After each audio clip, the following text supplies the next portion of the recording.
Hello. How are you doing today?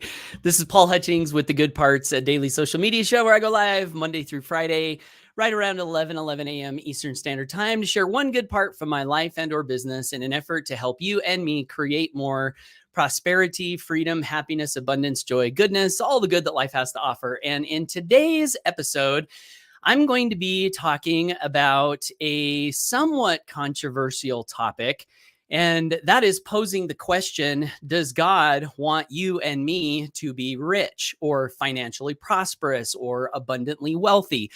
And I guess the reason this is somewhat controversial is because in my younger days, I heard ideas that were contrary to that. I heard people say that God does not want you to be rich. The love of money is the root of all evil. There's all kinds of ideas that people have about money and God, and that somehow the two don't go together.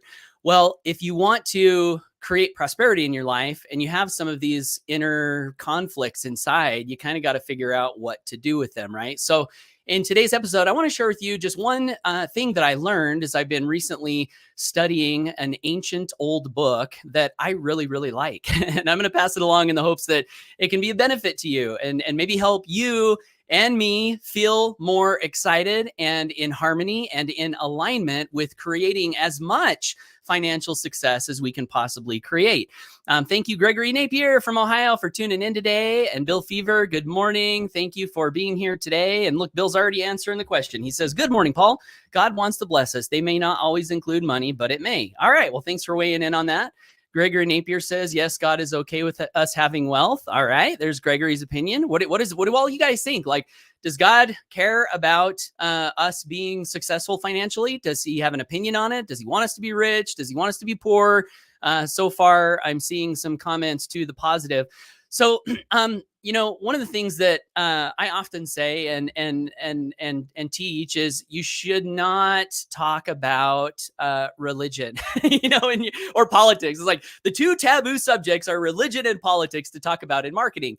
And there's some truth to that. And partly it's because you don't want to alienate people, and you don't want to have people feel like they have to believe a certain way in order to get value from the things that you're sharing. And so I want to pre-frame what I'm going to talk about today by sharing just a couple ideas. So recently, you may know, if you've been following me for a while, I started a study of the Old Testament, not from a religious study per se, but more so because the book is an ancient book. And some of my mentors have said that the best ideas have been around a very long time.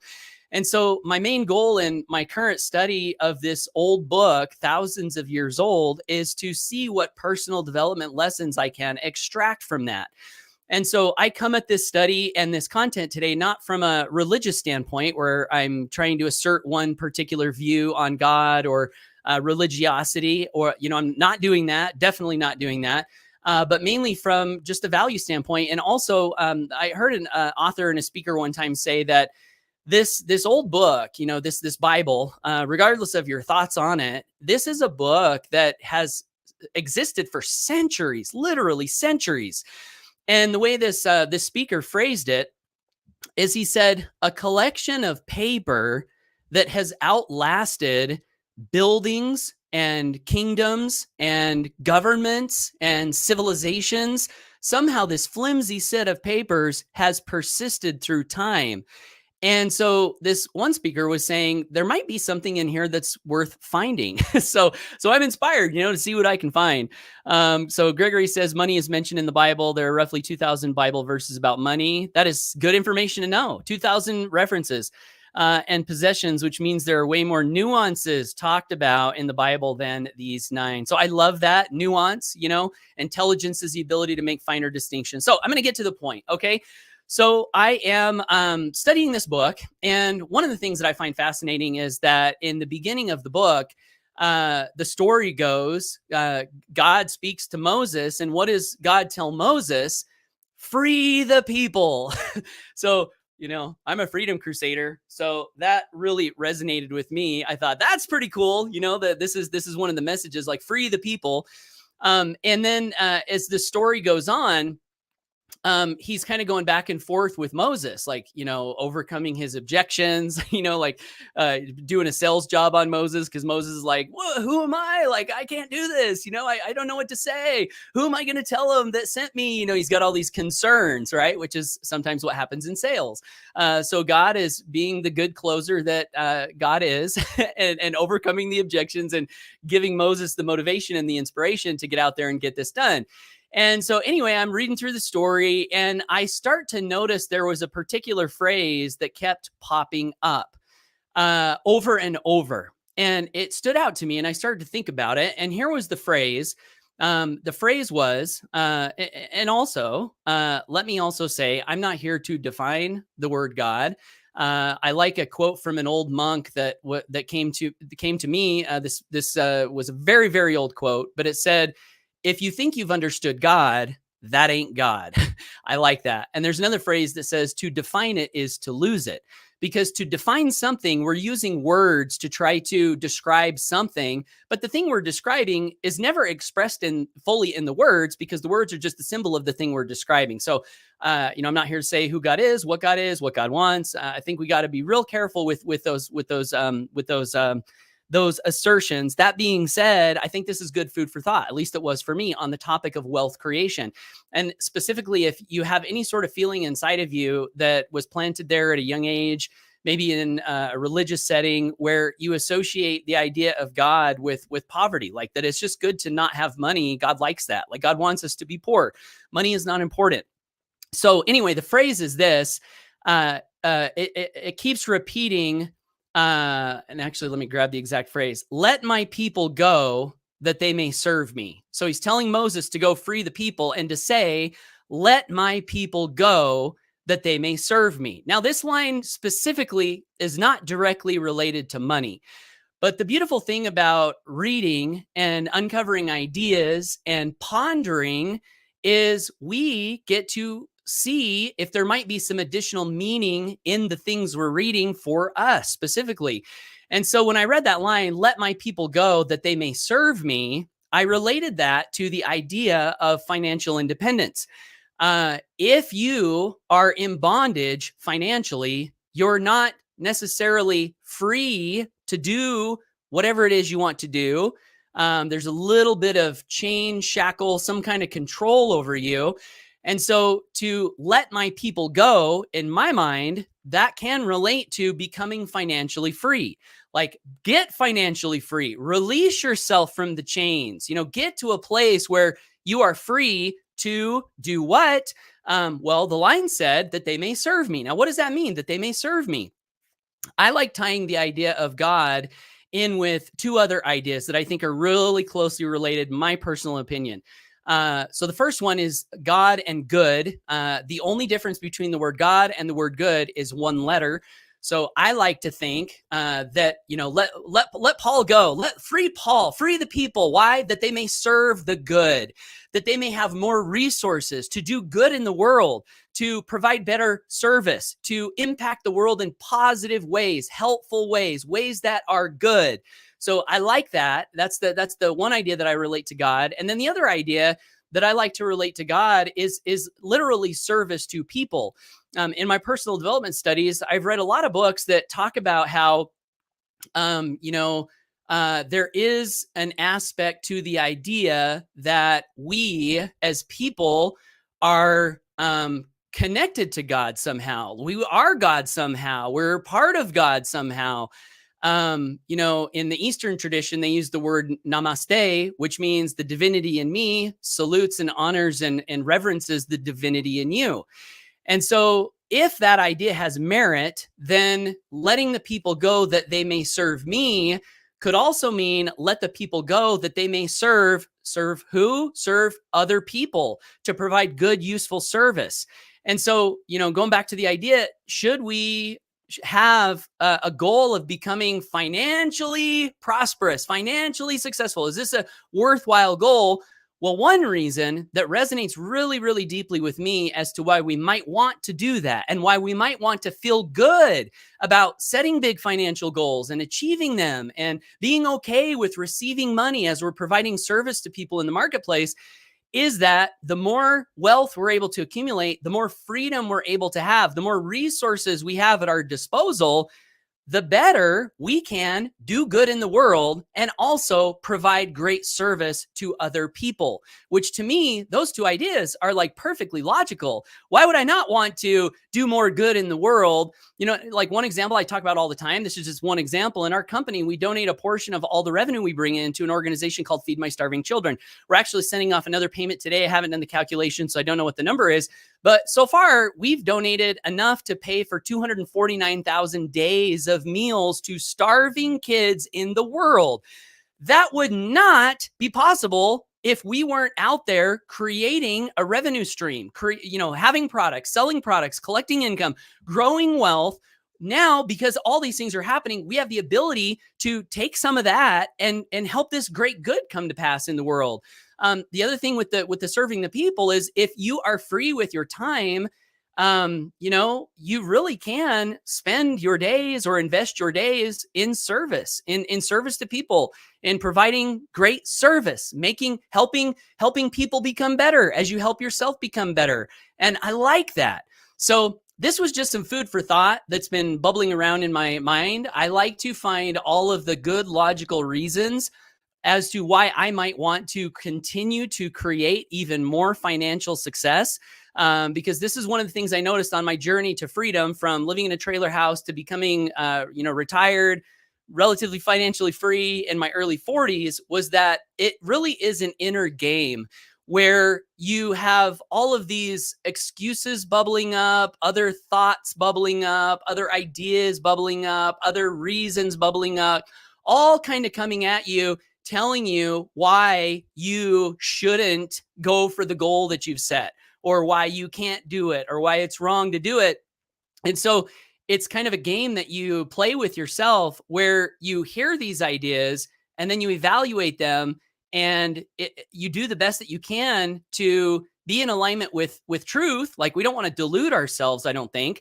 Jim Rohn said, affirmation without discipline is the beginning of delusion. What's delusion? Delusion is like making something up in your mind that's not in harmony with reality as far as we can understand it. So we don't want to do that.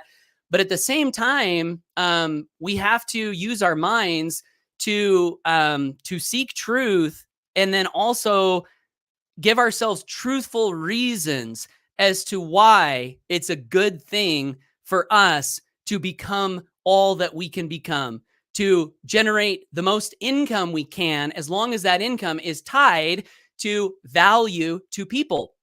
And here's another idea. If the income you generate is tied to good things being done in the world, then more income means more good things being done in the world, right? More income means more service being provided to people. And if that's true, another question to ask would be, not so much how much money do I want to earn? Yeah, that's one. But another one is, how much good do I want to be happening in the world? The more, the better, if the two are tied. So anyway, I'm rambling a little bit, but this was on my mind. It was in my heart. And one of the things that I've loved to do over the years is to just share what is in me. What am I thinking about? What's bubbling up from me, in the hopes that it can be beneficial to other people as well. So I'm going to jump to the comments. We got a lot of comments coming in. Thank you so much. Comment below, am I speaking blasphemy? Am I wrong? And I'm excited to engage with all of your thoughts and ideas in the comments. I do also want to say, I do these lives every day, Monday through Friday. I don't talk about God, a lot. This is fairly rare for me to talk about, more of a, spiritual, religious type message. But it's related to money, which is a part of my message, because I want to help people be free. So if you want to be more free in your life, if you want to disconnect your time from your money, if you want to become even better than you already are now, if you want to learn ideas and insights that can help you be better at sales, if you want to be more motivated to create the best health you can create, my goal really is to be the best person I can possibly be, and then to teach and inspire others to do the same. And so on my journey, I often find a lot of really cool lessons and distinctions and stories, both from my journey to this point, but also in my daily journey, because I ain't done, I'm still doing it. I'm still crusading. So I like to share those ideas with people. And so if you want more from me, I would love to invite you to subscribe to me on social media, and or you can visit my website. This is the best way to stay in touch with me, paulhutchings.net/GIFTS. Pick up a free gift, and you'll be on my email list. So with that, I'm going to stop talking and come to the comments, and let's see what the people are saying. And by the way, this is another reason that I would love to encourage everyone. If you're not already creating content, one of the benefits, the hidden benefits to creating content, is you get a chance to take the ideas in your mind, verbalize them out loud, which helps you to become a more clear thinker. And then if you're listening to how your words are being received by the people who are receiving them, and you pay attention to what they say, it really gives you a chance to even further clarify your thinking and your ideas. So that's one of the things that I really love doing in all of my content, is engaging with my audience and learning from them. So let's do that right now. Veronique says, the universe has no meaning.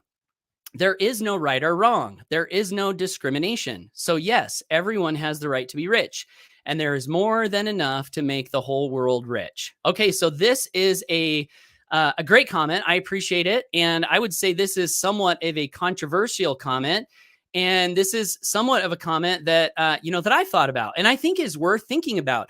One of my early mentors said, all things are created equal. And his idea, I think, behind that was that everything that happens in life, it really is just an event. Like, things happen and the things themselves have no meaning.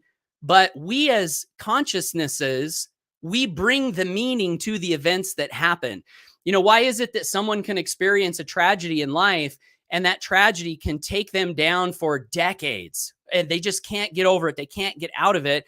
Versus a similar tragedy can happen to another person and they'll be sad and crushed for a while, but they'll get out of it. And then they might even use that tragedy as motivation to go forth and do even more great things in the world.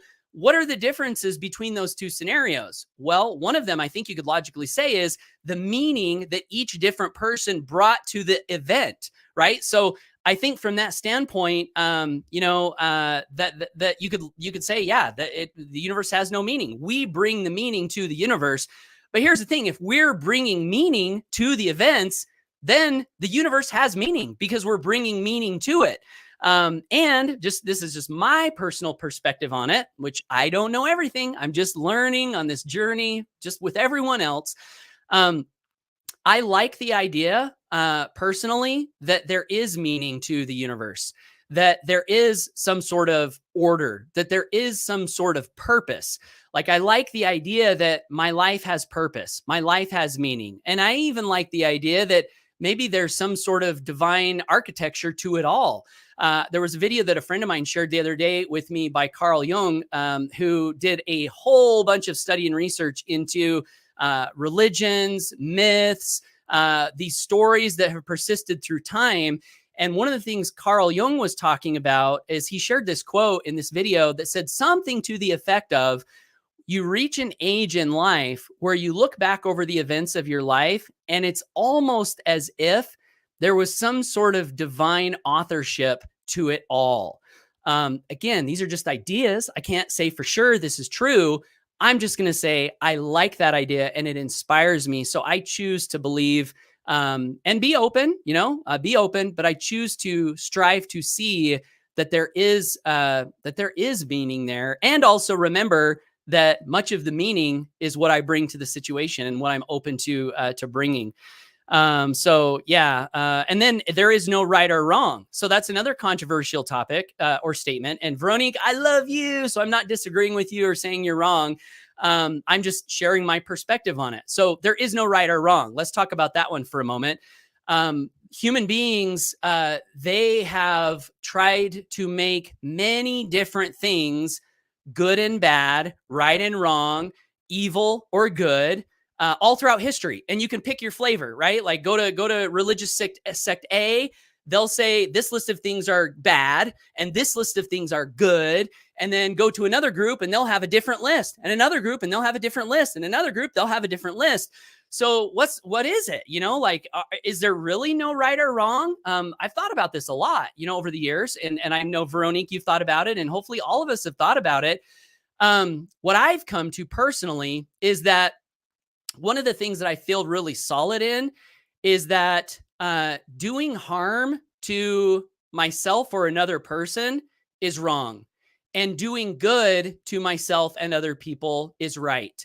There's a definition that I picked up from the same author that I mentioned earlier on in this live, where he said one definition of evil might be one who causes unnecessary pain and suffering in the life or the lives of others.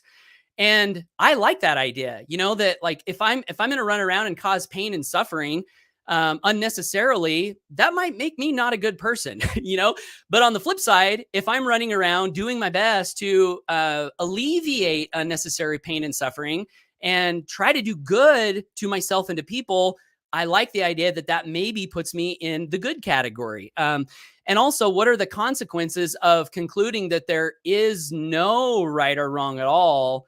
One consequence might be that if there is no right or wrong, then I can do whatever I want. I can step on people, I can hurt people, I can lie, I can cheat, I can steal.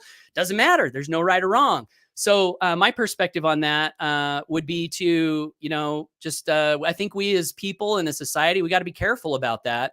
Yeah. So, and I may have totally misunderstood, Veronique, your point, because a lot of times a lot of meaning and context is lost in words and statements. So I'm sure there's more context to this statement, and I would love to hear more about it down below if you want to elaborate. But those are my thoughts. And more than enough to make the whole world rich. 100% agree. Bill Rizlov says, good morning. Good morning to you, Bill. Appreciate you. Nick Romani says, good morning. Good morning to you. Appreciate you. Booker says, what up, Paul? I say, what up, Booker? Good to see you. Thanks for tuning in. Nick Romani says, it's not the amount of money you make, it's how you use it that counts. That's what my dad has always told me. That's really good. I love these lessons you're passing along from your dad, Nick. And yeah, like, how are you using your money? If you have millions and billions of dollars and you're using that money to marshal destruction throughout the world, maybe it's not so good to have so much money, But on the flip side, if you have millions and billions of dollars and you're using those resources to do good things for humanity, then it's probably a good thing. So yeah, I love that perspective. Bill Fever says, money, wealth, how you handle it displays the condition of your heart. That is what God looks at in us. I like that. I resonate with that, Bill. Thank you. Kevin Coe says, we need to keep climbing within. Yes, sir. Booker says, I'm at that point now. Service to many leads to greatness. I love that. And Veronique says, love you too, Paul. Awesome. Thank you. I love you too. So anyway, hopefully this has been a fun conversation for you guys. I appreciate all of the engagement, and I really appreciate you tuning in, and want to encourage you, like I always do, to get out there, take action, go for your dreams, set goals that inspire you, set goals that stretch you, set goals that make you excited to be alive and excited to get out of bed in the morning and excited to look forward to your future. And I'm going to do my best to continue to foster and nourish that in future episodes and really in everything that I do. So have a great weekend, everyone. And I will be back Monday for the good parts. Take care and bye for now.